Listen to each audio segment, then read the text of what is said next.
Hello guys, അങ്ങനെ ഞങ്ങൾ ഗുണ്ടൽപേട്ട എത്തിയപ്പോൾ ഒന്ന് വണ്ടി ചവിട്ടി. അശ്വനാട്ടൻ ജാമ്പിയും കൂട്ടിയിട്ട് സൂര്യകാന്തി കാണിക്കാൻ പോകുന്ന പോക്കാണ്. അവർ രണ്ടുപേരും നല്ല കോംബോ ആണ് ഗൈസ്, അച്ചൂട്ടനും അമ്മൂട്ടിയും. അങ്ങനെ അശ്വനാട്ടൻ ജാമ്പീനെയൊക്കെ കളിപ്പിച്ച് വരുമ്പോൾ തൊട്ടടുത്തുള്ളൊരു കടയിൽ ഭയങ്കര തിരക്ക്. അപ്പം ഞങ്ങൾ നേരെ അങ്ങോട്ടേക്ക് വെച്ച് പിടിച്ചു. ഗൈസ്, വലിയ പേരക്ക, വലുത് എന്നൊക്കെ പറഞ്ഞു കഴിഞ്ഞാൽ ഹെവി. അപ്പോൾ എല്ലാവരും വാങ്ങി കഴിക്കുന്നുണ്ട്. ഞങ്ങൾക്കും വാങ്ങാമെന്ന് വെച്ച് ഞങ്ങളും പറഞ്ഞു. ഒന്നിന് 80 രൂപ. അങ്ങനെ നമ്മൾ 2 വാങ്ങി. മസാല പെരക്കിയിട്ടൊക്കെ അവർ കൊടുക്കുന്നുണ്ട് അവിടുന്ന്. ടേസ്റ്റ് എന്താണെന്ന് അറിയണമല്ലോ. നമ്മളങ്ങനെ ഒന്ന് പ്ലെയിനും വാങ്ങി, ഒന്ന് മസാലയും വാങ്ങി. പക്ഷെ എൻ്റെ പൊന്നെ, സത്യം പറയാലോ, വായിൽ വെക്കാൻ കൊള്ളൂല. ഒരു ടേസ്റ്റും ഇല്ല. നമ്മുടെ നാട്ടിലെ പേരക്കേൻ്റെ അടുത്തൂടെ പോയിട്ടില്ല.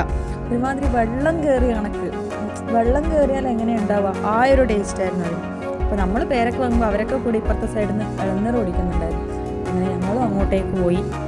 ഞാൻ എല്ലാവരെയും നിർബന്ധിച്ചു, ഒരു പീസ് എടുക്കും എന്നൊക്കെ പറഞ്ഞിട്ട്. ആർക്കും വേണ്ട ഗൈസ്, ആരും തിന്നില്ല. ഞാൻ തേഞ്ഞു പോയി.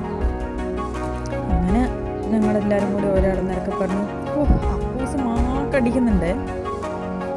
ഇളനീരൊക്കെ കുടിച്ച് ക്ഷീണമൊക്കെ മാറ്റി ഞങ്ങൾ വീണ്ടും ഞങ്ങളുടെ യാത്ര തുടങ്ങി. ഊട്ടി വിശേഷം അടുത്ത വീഡിയോയിൽ പറഞ്ഞുതരാം കേട്ടോ.